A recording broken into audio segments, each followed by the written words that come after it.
Caucus, to the family and friends of our beloved Sheila Jackson Lee, our amazing colleague whose energy and spirit will be deeply missed, particularly in moments like these.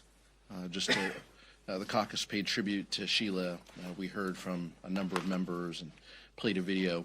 And just for all of us, being in these meetings with Sheila and the passion that she brought to each and every event that she participated in just meant a lot to all of us. And so we took our time to pay tribute to her. When we talk about being a statesperson, and when we talk about patriotism, in the most challenging of circumstances, people who show grace and empathy, wisdom, resolve, and integrity, future generations of men and women will remember that Joseph Robinette Biden served as the beacon of hope throughout the world to ensure that we put patriotism first. President Biden personifies the governing philosophy that House Democrats have talked about for so long, putting people over politics.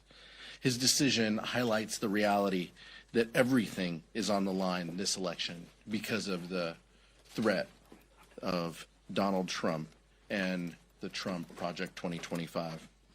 The American people watched with horror as Donald Trump accepted the Republican nomination last week and laid a dark vision for America's future. More tax cuts for the wealthy while working people lose out on Social Security, Medicare, and health insurance. More bans on abortion and more families torn apart. The Trump Bans Project 2025 threatens to undermine our democracy and jeopardizes the freedoms, safety, and retirement security of working families. House Democrats are going to fight back against this extremist handbook every step of the way. Vice Chair Ted Lieu. Thank you, Chairman Aguilar. And like the chairman said, we all are mourning the loss of Sheila Jackson Lee. I had the particular honor of serving with her on the House Judiciary Committee. We went through 2 impeachment processes, and I also had the distinct honor of serving on the Crime Subcommittee last term when she was chair. It was very clear to me that every day she came into Congress and fought for justice and equality, and she gave a voice to those who did not have a voice. She will be missed. I'm going to now talk about President Joe Biden, who's going to go down in history as one of the best presidents America has ever had. His selfless act this weekend reminds me of what George Washington did when he voluntarily gave up re-election and put country first. If you remember, 4 years ago, the Biden-Harris administration inherited a country that was crippled by the pandemic, and they turned it around. The Biden-Harris administration ushered in record job growth, the lowest sustained unemployment rate in over 50 years, and a stock market that is setting record highs. If you have an education savings plan or a retirement account, your accounts are higher now than they were 4 years ago. Thank you, Joe Biden. In contrast, we have Republicans who want to jam down Trump's Project 2025 on the American people. It is an extreme takeover of government and of your life by radical Republicans. They want to ban abortion. They want to control your education. They even want to do totally silly things like get rid of the National Weather Service. So what are we going to have in its place? Just people guessing what the weather is going to be? This is a dangerous document. If you look at a Navigator poll that came out today, about 1 in 10 Americans now view Project 2025 favorably. It's now about as popular as bone spurs, but it's far more dangerous. It is time for the American people to wake up, read this document, and then vote accordingly in November. Questions? Mr. Aguilar. Max. Obviously, we have Prime Minister Benjamin Netanyahu coming to address Congress tomorrow. I know a substantial portion of progressive Democrats are not choosing to attend. I'm curious your message to the caucus on the speech and whether you think it's appropriate to skip the Netanyahu address. I think members are going to make their own decisions. I personally will be there. The vice chair will be there. I feel when world leaders come to the People's Chamber, it's important that we hear their perspective. Israel is our closest ally. I'm looking forward to the Prime Minister's address, even if I disagree with some policies that the government is putting forward at times. That's part of our democratic process. But members are going to make their own decisions, and we've just been encouraging members to exercise safety and to let them know of the security posture that we're going to face tomorrow, and giving them the guidance that the Sergeant at Arms has been sending out as well. The head of Secret Service just resigned. Can you speak on the bipartisan efforts to, I guess, have Secret Service acknowledge what went wrong there? I think members on both sides of the aisle were shocked by the events and the assassination attempt, obviously. It's important that the Secret Service accept some responsibility. I know that there is a number of investigations that are continuing, internal and potentially external from the department itself. Members on both sides of the aisle called for her resignation, and I think that was the right decision. Go on. Thanks, Mr. Chairman. James Ahish from Sky News in the UK. If President Biden isn't fit to be a candidate, why is he fit to continue as president? President Biden's record of achievements is unparalleled. The last 3.5 years, House Democrats, Senate Democrats, and the Biden administration were able to accomplish so much to lower the costs that Americans face, to improve our economy, over 15 million jobs created. Those are the types of accomplishments that the American people know. Those are the types of things that President Biden has pledged to continue. He'll spend the next 6 months being president, and he will have our support along the way.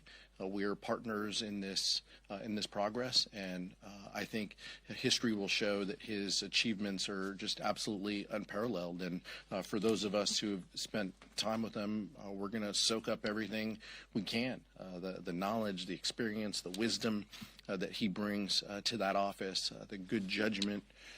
Those are things that public servants of all stripes can learn and emulate, in my opinion.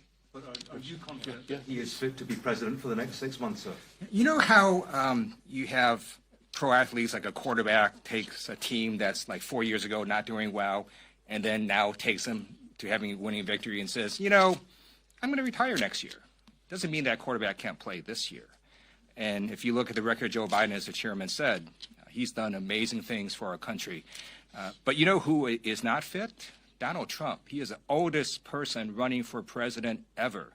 He makes incoherent statements. He forgets people's names. He mixes people up. His cognitive decline is readily apparent.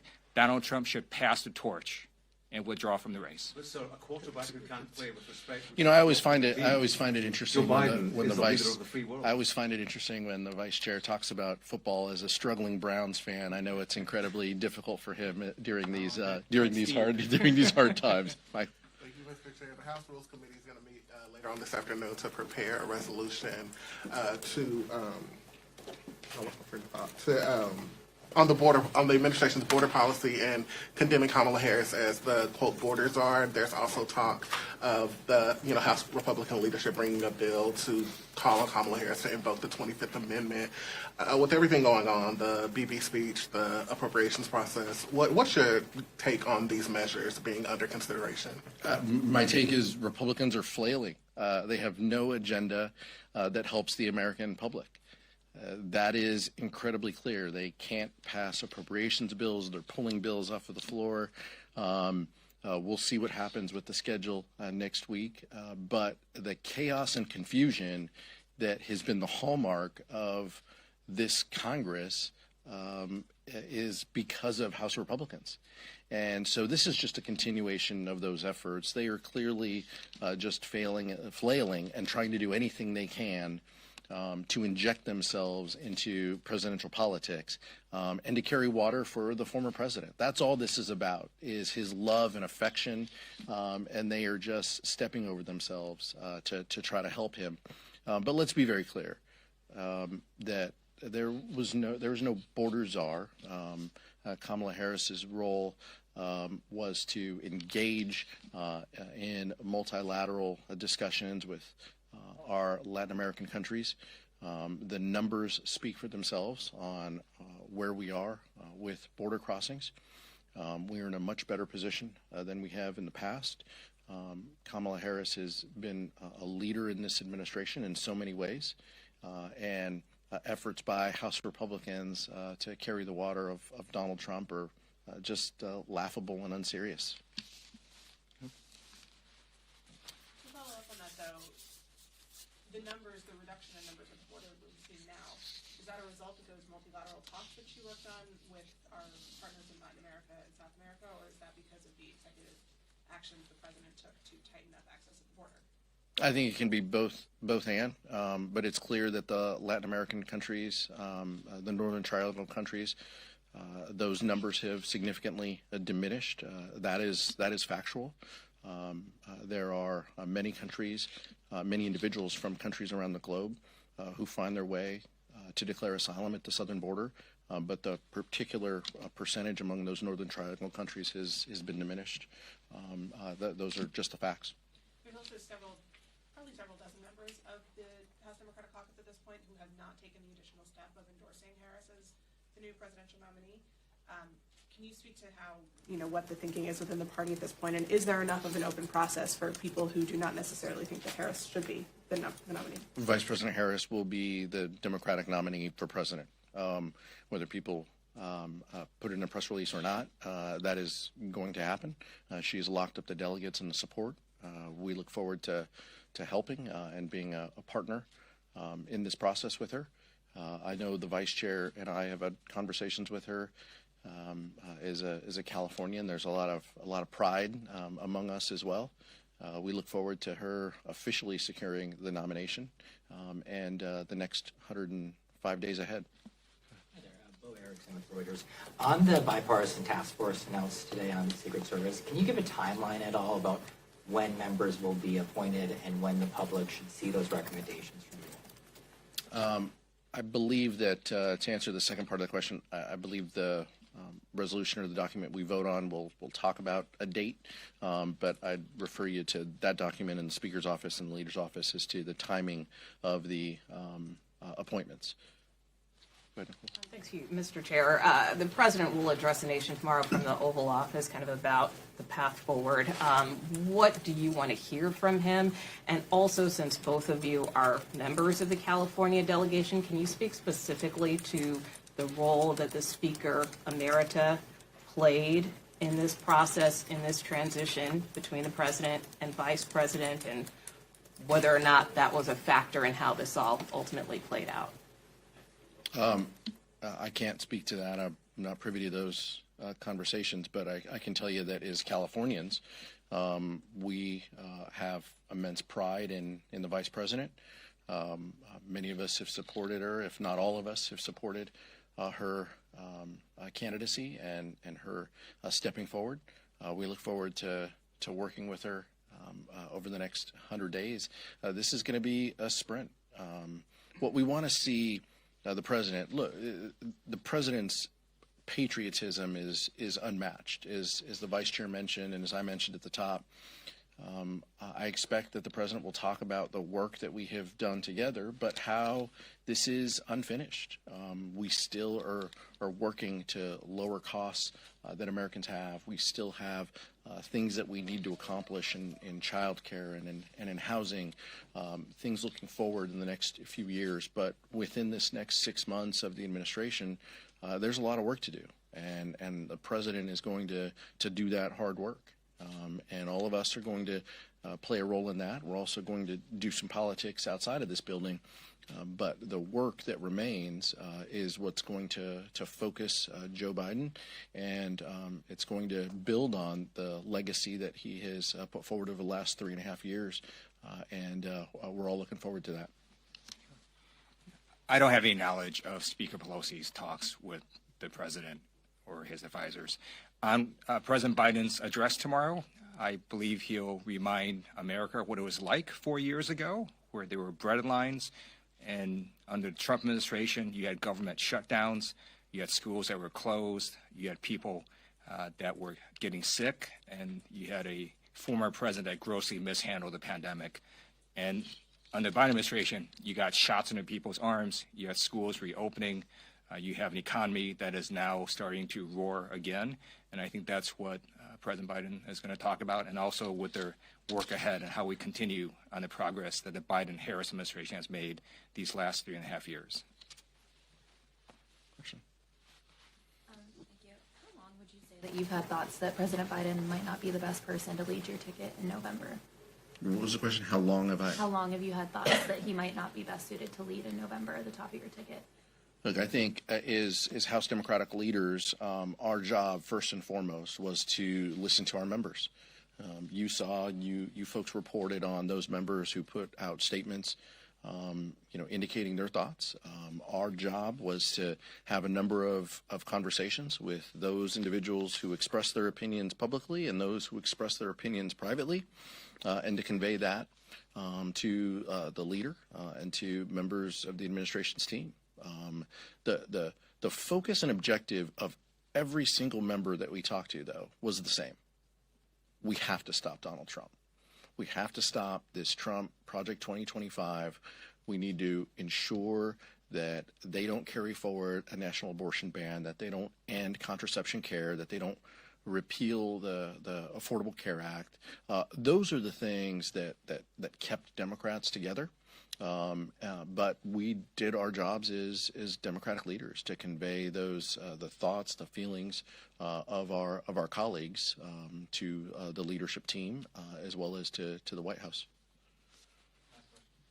California could determine who controls the House next Congress. How do you think Vice President Harris impacts down ballot races? And also, how do you feel about Speaker Johnson criticizing the Vice President for not attending the U.S.? The Vice President's going to be having a bilateral meeting with the Prime Minister. I think that sends the message that Israel is an ally and that she is giving him an audience. And I think that that's completely appropriate.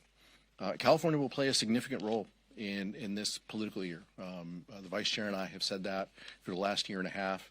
I think having the Vice President at the top of the ticket will be incredibly helpful. We know her. We know her track record. We know her as our United States Senator. We know her as our Attorney General. We know the tough-minded prosecutor that she is, that she's going to prosecute the case against Donald Trump, and she's going to remind Californians what's at stake. And Donald Trump's favorability rating is pretty low in California. And I think that the Vice President's going to remind people exactly the threat that he poses. And I think that there's going to be some energy and enthusiasm that will get our candidates across the finish line. Thank you so much.